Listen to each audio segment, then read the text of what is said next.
Terminologi berkah itu banyak orang mengatakan kalau seseorang diberi anugerah yang berlimpah.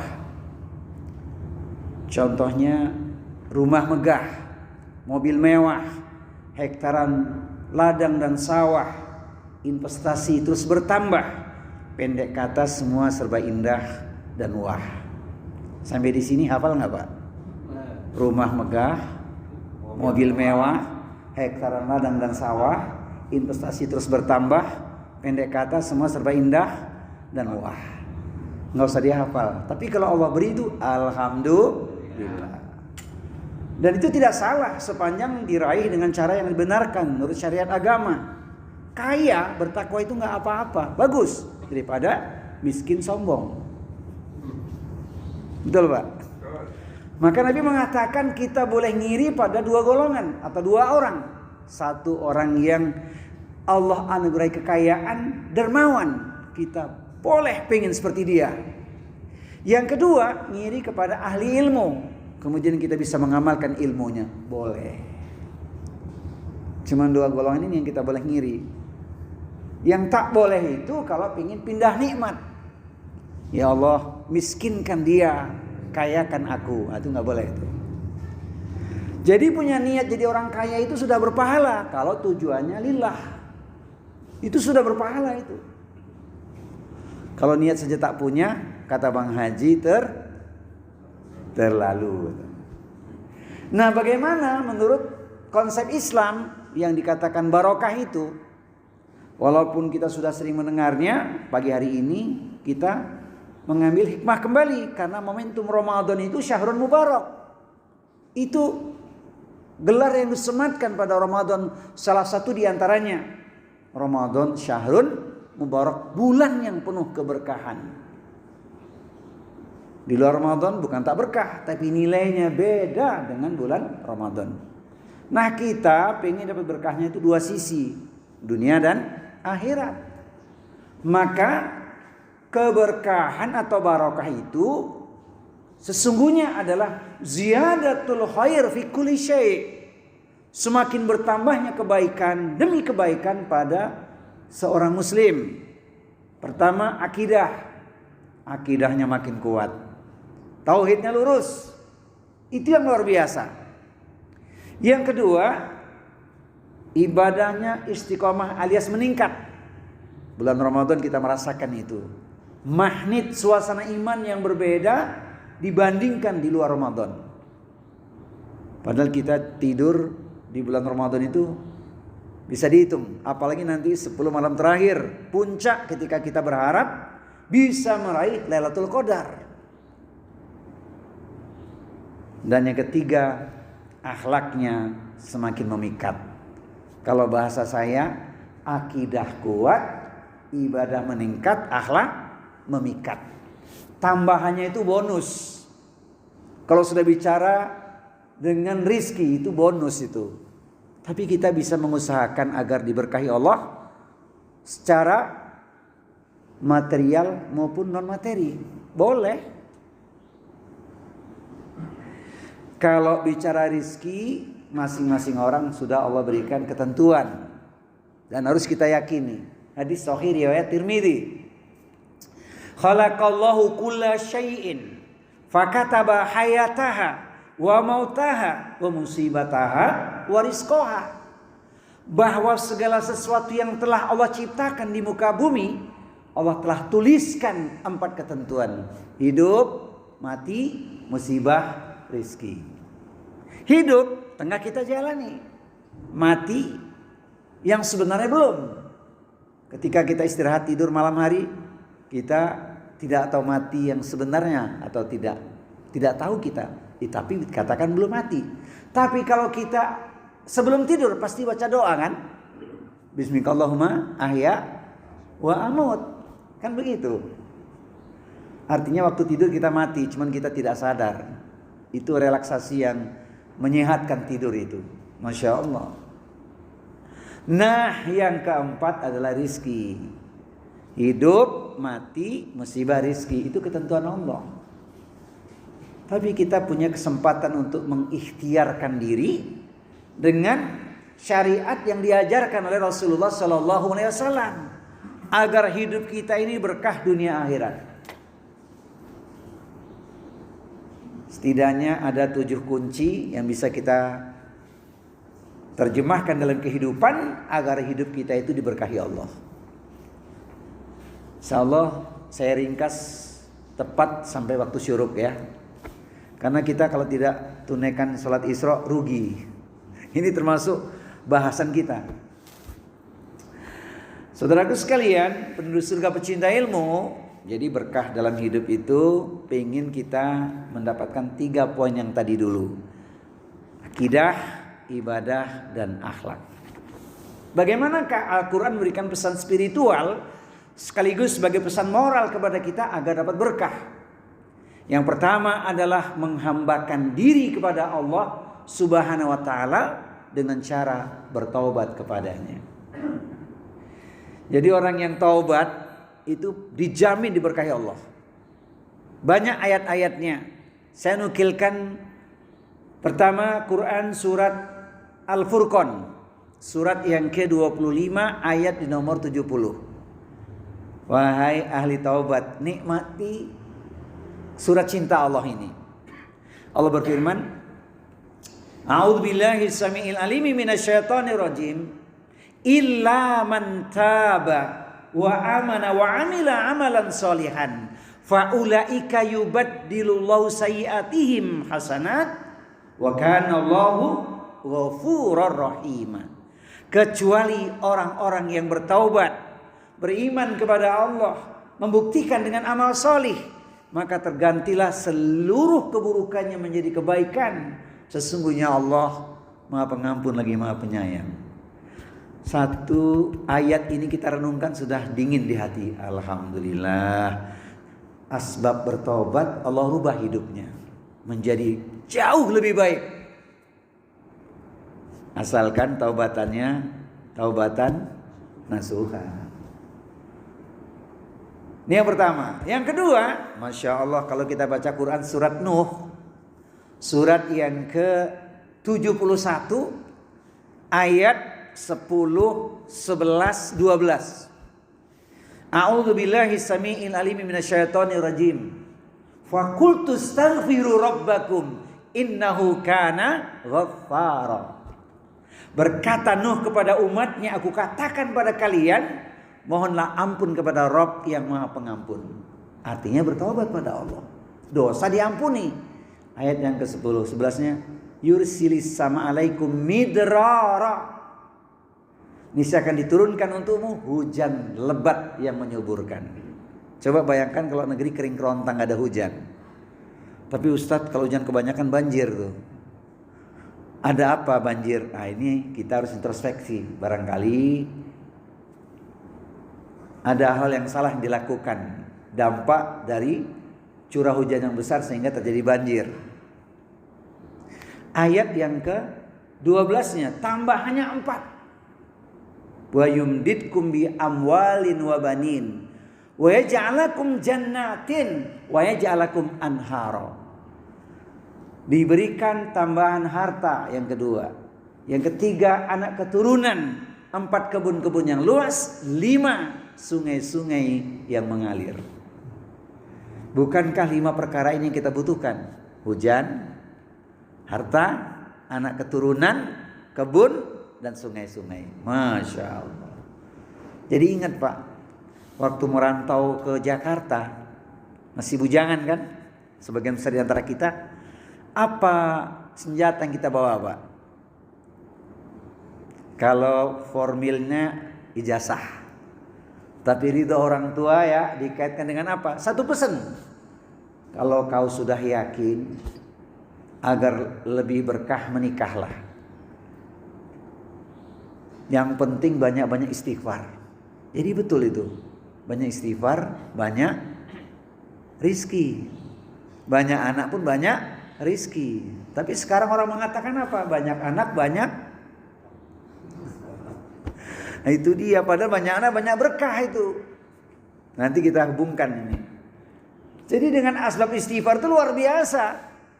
Mohon ampun pada Allah, Allah rubah hidupnya. Doanya dikabulkan. Bersyukur kita pagi hari ini mendapat pujian dari Allah. Sebab kita masuk ke dalam masjid dalam rangka ingin membersihkan diri. Maka Allah berfirman di Al-Quran untuk orang-orang yang masuk ke dalam masjid karena Allah. Di Quran surat At-Taubah surat 9 ayat 108. Fihi rijalun yuhibbuna ayyatatahharu wallahu yuhibbul mutahhirin. Di dalam masjid itu ada orang-orang yang ingin mensucikan dirinya. Allah cinta kepada orang-orang yang membersihkan diri. Semoga kita termasuk di dalamnya. Amin. Ya, mudah-mudahan yang masuk masjid kita menghapuskan dosa kita. Jangan lagi tanya pahalanya. Satu langkah demi langkah ke masjid menggugurkan dosa kita. Belum lagi momen emas di masjid kita berdoa diaminkan oleh malaikat. Masya Allah. Baik. Saya tutup nomor yang pertama ini Pak, ngomongin tobat itu panjang ya. Tapi tobat jangan cuma lip service. Tobat itu adalah sikap, ucapan, hati dan anggota badan. Maka ada rasa sesal di hati perbuatan dosa yang pernah kita lakukan. Berjanji tidak akan melakukan kembali. Bersungguh-sungguh dengan azam yang kuat. Sisa hidup kita gunakan untuk ibadah. Itu baru tobatnya serius. Saya kasih syair Pak. Syairnya begini. Hidup di dunia sangatlah singkat. Jangan sampai kita terlambat.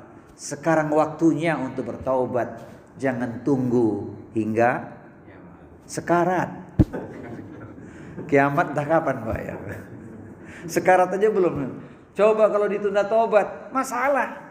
Makanya Allah senang dengan orang-orang yang bertaubat. Innallaha yuhibbut tawwabina wa yuhibbul mutatahhirin. Quran surat, ingat surat ini Pak, gampang ingatnya. Surat 2 ayat 222. 222. Tapi jangan dikaitkan dengan 02 ya Pak ya. Enggak ada hubungannya. Tayyib, ini yang pertama.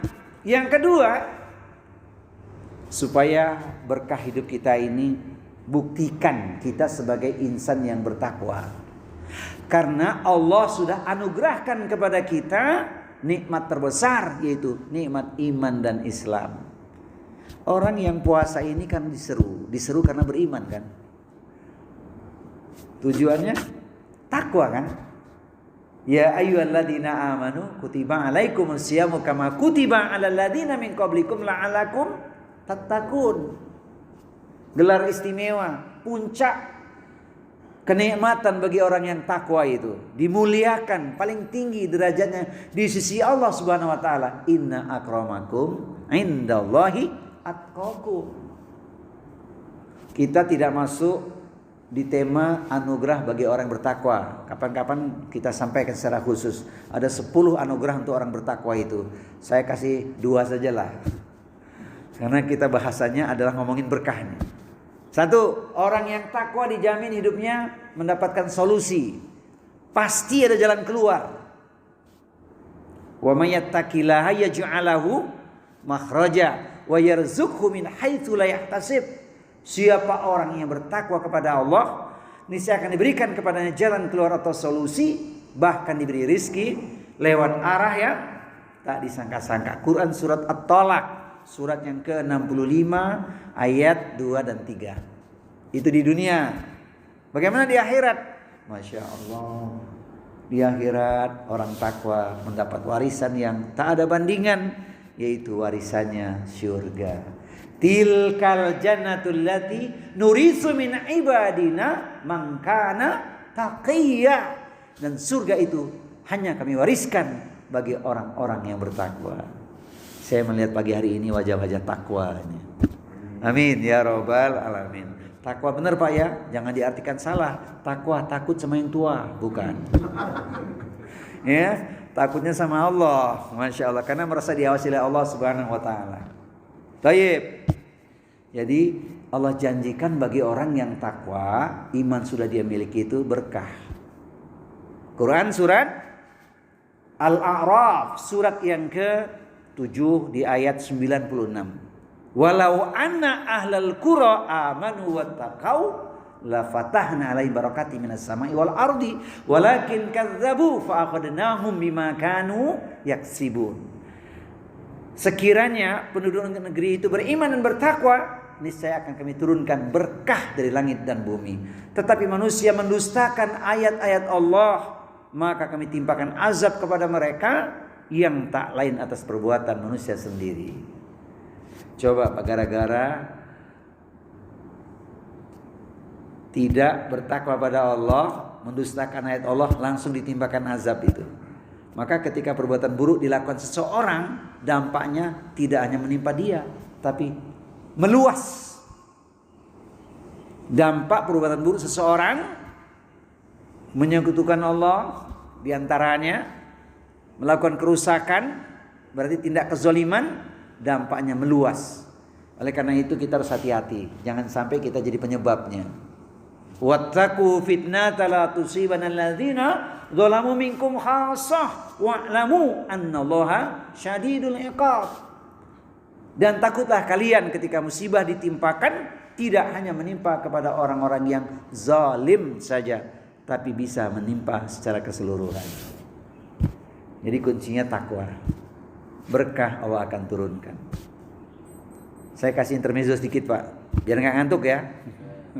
Orang takwa itu selalu bisa bangkit dalam keadaan sulit, terlilit, sakit, terperosok ke dalam parit. Datanglah pertolongan last minute, maka dia bisa bangkit.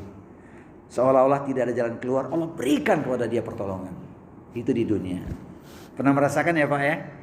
Jalan sudah buntu, menit yang menentukan Allah berikan pertolongan lewat orang yang bahkan tidak pernah kita duga. Itu salah satu di antaranya.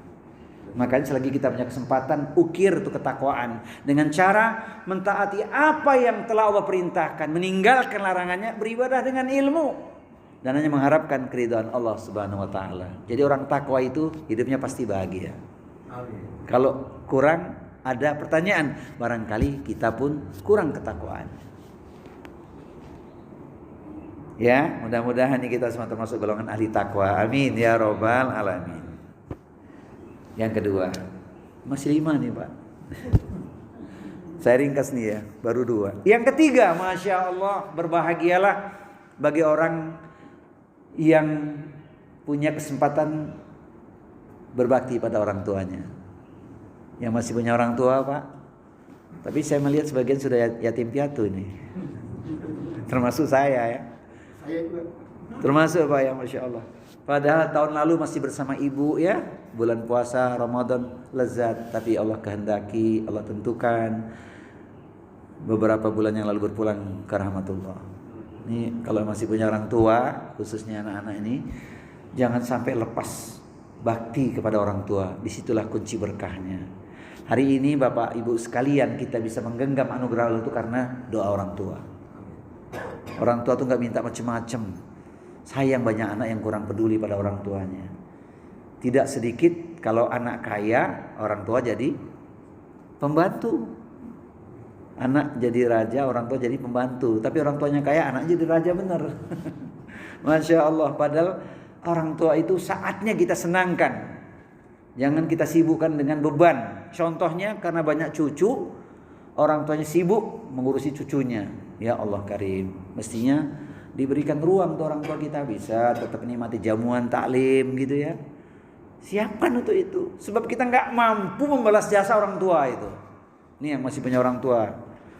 Alangkah tingginya kedudukan orang tua kita di sisi Allah. Sampai hak orang tua digandengkan dengan hak Allah. Wa qadha rabbuka alla ta'budu illa iyyahu wa bil walidaini ihsanan. Diwajibkan kepada kalian, yaitu kepada kita semua, untuk hanya menyembah Allah tanpa mempersekutukan dengan sesuatu apapun. Kemudian berlaku ihsan, berbuat baik, birrul walidaini kepada orang tua. Gak akan mampu kita balas jasa orang tua. Maka kalau masih punya orang tua, kesempatan emas tuh. Ada sesal di hati ya Pak ya. Maka betul kata Bang Haji, kalau sudah tiada baru ya kan? Kalimat itu sedikit tapi pesannya dalam itu. Ya Allah Karim, Padahal kata seandainya udah nggak boleh. Nanti kita kaji Pak, ada apa dengan kalimat seandainya? Nggak boleh kita ucapkan kalau berujung dengan penyesalan. Seandainya dulu aku begini begitu, nggak boleh.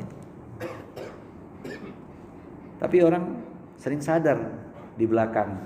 Makanya sesal dahulu pendapatan, sesal kemudian tak berguna. Jadi ada kata seandainya yang dilarang itu. Masuk setan ke dalamnya sehingga kita gelisah. Gelisah yang nggak ada artinya lagi. Nah, kapan-kapan kita ngomongin tuh seandainya yang dibenarkan dan yang tidak dibenarkan. Kembali pada bakti pada orang tua kita, Rasul mengatakan kalimat yang satu ini. Semoga yang masih punya orang tua ini betul-betul memanfaatkan ini. Berarti pesan itu anak-anak kita. Makin baik bakti kita pada orang tua kita, insya Allah peluang itu akan sama kita dapatkan dari anak-anak kita. Makin buruk perilaku sama orang tua, ada potensi anak kita melakukan hal yang sama. Jadi kita tidak ada kata terlambat untuk perbaiki kalau masih punya orang tua. Ustaz, orang tua udah gak ada tapi ada mertua. Pesannya apa? Cintailah istrimu, cintai mertuamu. Pada ibu-ibu saya titip pesan, cintailah suamimu, cintailah mertuamu. Ini penting ini. Saya kalau ditalim ibu-ibu saya katakan begitu Pak. Jalan surga suamimu itu lewat ibunya, lewat orang tuanya. Jalan surgamu itu lewat suamimu yang soleh. Ini penting dakwah untuk ibu-ibu ini. Saya sampaikan demikian supaya paham kedudukannya. Berat tanggung jawab seorang suami, apalagi dia masih punya orang tua. Makanya sampai Nabi mengatakan, wala ta'uqanna walidaika wa in amaraka an tahruja min ahlika wa malika. Jangan sekali-kali engkau durhaka pada orang tuamu, sekalipun engkau diperintahkan meninggalkan hartamu dan keluargamu. Jadi harta kita Pak, milik orang tua kita tuh Pak. Kalau mereka perlu kebutuhan syar'i, nggak bisa kita menolak kebutuhan syar'i. Kisah Nabi Ibrahim dengan anaknya kan tahu. Ketika istri Nabi Ismail tidak baik ya, apa pesannya itu? Udah ganti aja palang pintu. Sampai seperti itu. Tapi kalau punya istri yang solehah, alhamdulillah. Terlihat tuh istri solehah itu pasti punya peran besar di dalam baktinya kepada orang tua kita. Insya Allah. Saya ringkas Pak ya dengan hadis Nabi menutup nomor yang ketiga ini, yaitu ridallahu fi ridha walidaini wa suhtullah fi suhti walidaini. Ridha Allah itu ada pada ridhonya orang tua, murkanya Allah ada pada kemurkaan orang tua. Semoga itu bisa kita tanamkan kepada anak-anak kita. Merekalah permata hati kita. Sebuah doa yang terus kita mohonkan, Rabbana hablana min azwajina wa dzurriyyatina qurrata a'yunin waj'alna lil muttaqina imama. Doa ini bukan untuk para jomblo saja ini yang belum punya jodoh, tapi untuk kita sekalipun sudah dapat label sebagai seorang kakek atau buyut sekalipun. Ya Allah, karuniakan untuk kami pasangan hidup yang baik, anak, cucu atau keturunan. Karena nanti ingin sama-sama ke surga. Masih ingat Pak kultum Ramadan kemarin? 2 surga kemarin ya. Itu sudah saya upload tuh Pak. Baik. Sekarang yang keempat. Yang keempat ini momentum pas banget di bulan Ramadan, yaitu kita bersyukur pada Allah membuktikan infak sedekah kita tunaikan agar terbuka pintu berkah. Ayatnya banyak ini. Saya nukilkan 2 saja. Pertama, Quran surat Al-Baqarah surat yang kedua 261. Ayat ini sangat familiar, populer untuk kita, bahwa janji Allah itu dahsyat. Apalagi di bulan Ramadan yang nilainya tak terhingga. Mathalul ladzina yunfikuna amwalahum fi sabilillahi kamathali habbatin ambatat sab'a sanabila fi kulli sumbulatin mi'atu habbah wallahu yudha'ifu liman yasha wallahu wasi'un alim. Perumpamaan orang yang menginfakkan harta di jalan Allah Dibalas berlipat ganda bukan lagi 700 kali tapi tak terhingga. Allah sangat luas dengan anugerahnya atau karunia-Nya. Itu dari sisi pahala ya. Gimana nominalnya Ustadz? Apa betul kalau kita berinfak itu Allah ganti? Pasti Allah ganti. Cuman jangan hitung-hitungan nominal yang salah. 1 kali 700. Sedekah 1000 dapatnya 700.000. Sedekah 1.000.000 dapatnya 700 juta. Akhirnya salah niat. Padahal berkah itu tak terhingga. Termasuk ketika kita dialihkan dari penderitaan yang kita nggak mampu untuk memikulnya. Asbab karena sedekah itu. Jadi betul. Konsep itu tidak salah. Tapi ada yang menjelaskan nominal untuk nominal. Itu yang tidak tepat. Akhirnya apa? Nyesal ketika sudah sedekah. Ini kok nggak datang-datang nih ya? Tapi kita paham lah yang dimaksud. Jadi jangan karena manusia sedekah, karena Allah. Itu dia. Ini kalau hitung-hitungan kan bahaya. Akhirnya apa? Niatnya terbang. Sedekah itu bukan dagang. Sedekah itu bentuk syukur kita kepada Allah Subhanahu wa taala. Maka sedekah dimaknai dengan 5 cara. 1, dengan harta yang Allah titipkan. 2, dengan ilmu yang kita miliki. 3, dengan tenaga yang Allah titipkan kepada kita. 4, dengan kemudahan yang kita berikan pada orang lain. Yang kelima, dengan doa. Pilih mana Pak? Harta, ilmu, tenaga, kemudahan, dan doa. Pilih mana? Semoga semua bisa kita lakukan. Karena kita ingin mendapat gelar takwa. Lapang ataupun sempit, tetap berinfak di jalan Allah. Yakin. Nah, Quran surat Saba surat 34 ayat 39 makin menguatkan keyakinan kita. Betul, berinfak itu pasti Allah ganti dengan kebaikan. Wa ma anfaqtum min syai'in fa huwa yukhlifuhu wa huwa khairur razikin. Apapun yang kau infakkan, Allah pasti menggantinya, dan dialah Allah sebaik-baik pemberi rizki. Maka sebagian hal yang tak mampu kita pikul tidak diberikan pada kita. Serius ini Pak, luar biasa itu. Coba kalau kita buka Al-Quran surat Al-Munafikun ya, surat yang ke-63 ayat 10. Penyesalan. Nah ini akan kita kaji di kesempatan yang lain nanti Pak. Khusus temanya penyesalan tiada akhir ya temanya itu. Tapi ayat ini perlu saya sampaikan, ada hubungan dengan sedekah soalnya. Ketika seseorang berpulang ke rahmatullah, pengen balik ke dunia agar bisa sedekah. Al-Munafikun surat 63 ayat 10 kan. Rabbi laula akhartani ila ajalin qarib fa asaddaqa wa akun minas sholihin. Ya Allah, seandainya kau berikan padaku tenggang waktu untuk kembali ke dunia, aku ingin sedekah dan jadi orang yang soleh. Jadi betul, sedekah itu jalan husnul khotimah. Karena tadi nggak ada penyesalan lagi dia. Momentum Ramadan ini dia saatnya. Masya Allah. Saya kan kemarin kasih syair Pak ya. Ramadan tersisa 2 pekan. Jangan sampai disia-siakan. Tak ada jaminan tahun depan kita masih dipertemukan, kecuali kita banyak mohon ampunan. Ada nggak jaminan kita nanti ini yang hadir di majelis ini tahun depan masih ketemu semua? Ada nggak jaminannya? Nggak ada. Tapi kita boleh bermohon. Semoga dapat 2 perkara. Panjang umur, banyak amal kebaikan.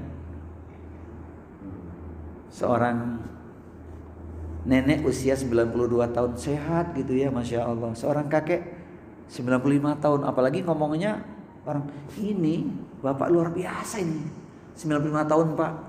Tapi yang berikutnya nggak saya sampaikan karena nanti salah niat. Ini buktinya masih sehat 95 tahun padahal dia merokok. Nah ini nggak mau saya. Bukan karena rokoknya dia sehat Pak, tapi itu exception lah, pengecualian. Seorang nenek itu 93 tahun masuknya. Apa yang diamalkan agar umurnya panjang berkah itu? 2, zikir dan baca Al-Quran. Makanya kalau nggak baca Al-Quran rugi kita. Kitabun anzalnahu ilaika mubarakun liyadabbaru ayatihi waliyatadzakkara ulul albab. Ramadan kesempatannya. Kitab Al-Quran kami turunkan penuh berkah. Bagi siapa? Yang mentadaburinya, yang membacanya. Dialah orang-orang yang berpikir. Jadi kalau nggak baca Al-Quran rugi. Sedang duduk istirahat, setel murotal, nikmat itu, Masya Allah. Sebelum tidur jamuannya Al-Quran. Bulan Ramadan targetnya mendingan khatam atau paham, Pak? Wah, betul. Ya, kalau nunggu paham kita kapan pahamnya? Saya juga belum paham Pak Al-Quran semuanya. Tapi kalau khatam bisa kita usahakan tuh. Sekarang hari yang ke 14, berarti udah 14 juz ya. Alhamdulillah. Jangan jadikan beban Pak, nikmati aja. Ternyata nggak selesai, lanjutin. Nanti khatamnya Ramadan tahun depan nggak apa-apa. Iya serius. Ada yang jamaah begitu, Ustadz saya khatamnya tuh setahun sekali. Maklum kemampuan orang kan beda-beda. Tapi tiap hari dia baca Al-Quran, dinikmati aja gitu. Ramadan ketemu Ramadan khatam. Alhamdulillah. Allahu Akbar. Hah? Halus bahasanya. Iya begitu. Khatamnya tuh setahun sekali gitu, tapi tiap hari dia baca karena mampunya dia baca seperti itu. Alhamdulillah. Itu Pak, Quran surat Shad ayat 29, surat 38 29 itu yang buat kita senang baca Al-Quran. Al-Quran itu penuh berkah. Jadi rugi kalau nggak baca Al-Quran. Sedang di perjalanan macet, apalagi ya nikmati aja zaman murotal. Masya Allah. Nah, ini penting. Nomor yang keberapa sekarang? Kelima. Yang kelima, alhamdulillah momentum Ramadan juga kita diikat dengan ukhuwah dalam bingkai silaturahmi. Hari biasa susah ketemu begini Pak ya. Tapi Ramadan ketika kita takjil, buka bersama nanti 10 malam terakhir, i'tikaf, Masya Allah. Nah, ketika kita menikah dulu, bagi yang bujangan belum nih ya. Tapi ayat ini jadi renungan nih. Quran surat An-Nisa surat yang keempat ayat yang pertama. Wattaqullaha alladzi tasaaluna bihi wal arham innallaha kana 'alaikum raqiba. Dan bertakwalah kalian kepada Allah yang dengan namanya kalian saling meminta, kemudian peliharalah hubungan kekeluargaan atau arham, silaturahim. Allah mengawasi apa yang kita buat, langkah-langkah kita diawasi oleh Allah. Jadi ayat itu ketika kita menikah dibaca oleh Pak Penghulu, tambah lagi sama Ustadz yang kasih tausiah pernikahan. Rugi yang memutuskan silaturahmi, hubungannya bukan sekedar tidak bermanfaat di dunia, tapi dapat ancaman. Ayat kalau jannah qati'ur rahim, tidak akan masuk surga orang yang memutuskan silaturahmi. Dia akan dapat ancaman itu. Mari kita awali hubungan internal dalam keluarga. Sebab ada orang hubungan baik dengan orang lain, tapi dengan kerabat sendiri rapuh, terkoyak, bahkan pecah. Dengan orang begitu mesra, bagus hubungan pertemanan, tapi dengan kerabat sendiri jauh. Na'udzubillah min dzalik. Maka sekarang saatnya kita untuk membangun komunikasi lebih baik dengan kerabat kita. Orang yang suka silaturahmi itu pasti bahagia. Banyak kebaikan dia dapatkan itu. Karena luas maafnya. Ketika dia dizolimi, dia tidak akan membalas. Apa guna membalas kezoliman? Gak ada manfaatnya kan? Nah, ayo kita ingat kerabat termasuk orang-orang yang dikenal baik oleh ayah kita. Ayah kita sudah tidak ada, dia punya teman-teman yang solih. Itu istimewa kita menyambung silaturahmi, mengalirkan pahala untuk orang tua kita yang sudah nggak ada. Otomatis kita juga mendapatkan. Ini yang dikatakan silaturahmi itu panjang umur dan luas rizki. Panjang umur kebaikannya, pahalanya ngalir terus. Kalau itu kita lakukan, insya Allah dicontoh oleh anak kita. Nanti kalau kita sudah nggak ada Pak, teman-teman kita yang soleh, alhamdulillah kita kenalkan dengan anak kita, disambung silaturahmi, mengalirkan pahala itu. Masya Allah. Apalagi masih ada hubungan darah atau karena tali pernikahan. Sesama mukmin saja bersaudara kok. Innamal mu'minuna ikhwatun fa aslihu baina akhawaykum wattaqullaha la'allakum turhamun. Quran surat Al-Hujurat surat 49 ayat nomor 10. Kita bersaudara, bertemu karena Allah, berpisah karena Allah. Kata Rasulullah, yang suka silaturahmi dapat dua keutamaan. Man ahabba ayubsata lahu fi rizqihi wa yunsa'alahu fi atharihi falyasil rahimahu. Siapa orangnya yang ingin diluaskan rezeki dan dipanjangkan umurnya adalah dia menyambung silaturahmi. Itu kata Rasulullah. Kalau kata saya, Sabtu dan Ahad di Masjid An-Nahl kita mengaji, bertemu teman-teman, hati pun senang. Siapa suka silaturahmi, rezekinya luas, umurnya panjang. Hafal Pak? Jadi rugi memutuskan silaturahmi itu, Masya Allah. Baru mengucapin salam diaminkan malaikat. Maka dahulukan mengucapkan salam. Baik. Nomor yang keenam. Yang keenam ini pun pas banget di momentum Ramadan untuk kita peduli dengan lingkungan. Ada hadis Nabi riwayat Bukhari. Hadis ini singkat tapi luar biasa. Pesannya dahsyat. Hal tunsaruna wa turzakuna illa bidu'afaikum. Tahukah kalian bahwa kalian ditolong oleh Allah dan diberi rizki oleh Allah asbab karena adanya orang-orang yang lemah di seputar kalian. Sekarang waktunya nih kita peduli. Apalagi ada tetangga tidak bisa sekolah karena tidak ada biaya. Itu kesempatan emas. Apalagi dia pengen nuntut ilmu syar'i. Kalau di pengajian ibu-ibu saya sampaikan begini, Bu, punya anak jangan banyak-banyak. Cukup 2, 3 belas saja. Ya, punya anak nggak usah banyak-banyak, cukup 2, 3 belas saja. Gimana Ustadz, anak saya cuma 3, yang 10 tambahin tuh. Yang 10 anak asuh, anak yatim yang disantuni itu berkah dunia akhirat. Apalagi sudah nggak ada yang dibiayai Pak. Perhatikan tuh, luar biasa. Lewat anak yang kita asuh, potensinya besar berkah. Kalau dia jadi anak yang soleh, apalagi sampai dia jadi hafiz Pak, amalan dia mengalir pahala untuk kita. Jadi yang sudah nggak biayain anak tuh, para kakek-kakek itu sisipkan. Kalau selama ini sempat mengabaikan, luar biasa itu. Nah, saya tutup nomor ini ya dengan pesan Al-Quran. Nanti direnungkan ayat ini. Quran surat At-Taubah, surat 9 ayatnya 122. Ketika terjadi peperangan sekalipun, tidak semuanya wajib terjun ke medan pertempuran. Harus ada orang-orang yang menuntut ilmu agama saat mereka kembali menjadi pencerah, penerang bagi kaumnya atau masyarakatnya. Coba, dalam keadaan perang saja Pak, enggak semuanya boleh ke medan pertempuran. Harus ada orang yang menuntut ilmu. Kesempatan tuh bagi anak-anak yang berbakat, tak punya kemampuan, sisihkan rezeki kita kepada mereka. Ruang itu sangat banyak hari ini. Peduli dengan lingkungan. Ustadz, saya punya kerabat sendiri yang miskin. Boleh kita bantu mereka yang di kampung sono, tapi ada lingkungan kita juga harus diperhatiin. Itu kata Rasulullah itu. Jadi Allah beri rezeki dan pertolongan karena adanya orang yang lemah di sekitar kita. Oleh karena itu tidak salah kalau kita berbagi dengan tetangga kita, apalagi dia nggak mampu. Tercium bau aroma wangi masakan saja kita nggak berbagi, itu sudah salah tuh.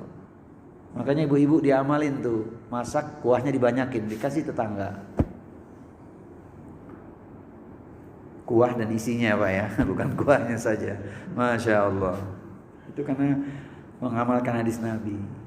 Nah terakhir, waktu kita sudah habis nih. Terakhir ya, saya ringkas yang ke-7. Ini Pak puncaknya. Di bulan Ramadan kita punya peluang emas.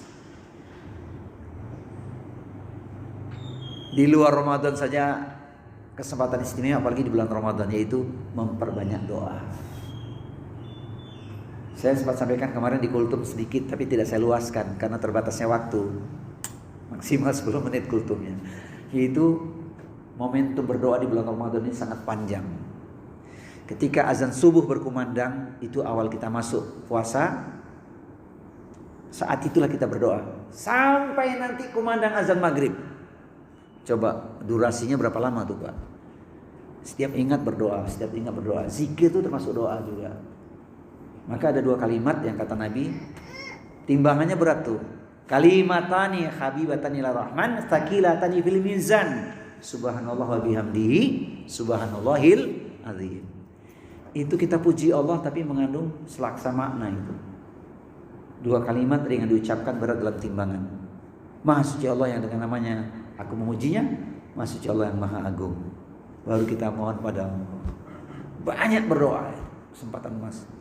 Apalagi di waktu-waktu yang sudah ditentukan, jelang iqamah, antara azan dan iqamah, Masya Allah.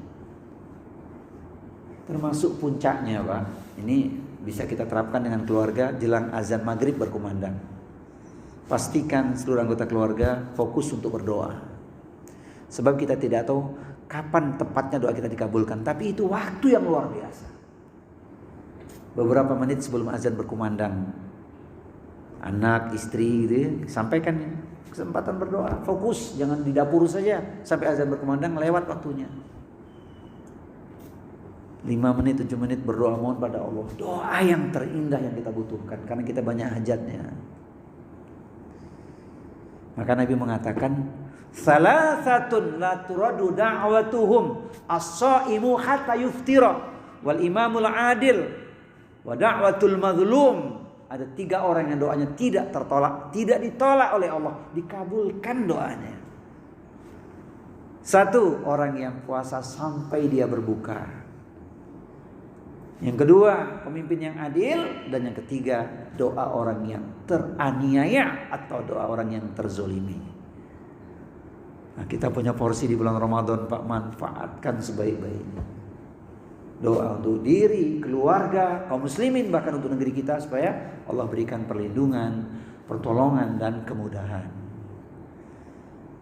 Saya kemarin mengingatkan tuh, jangan lupa doa berbuka puasa sesuai sunnah Nabi.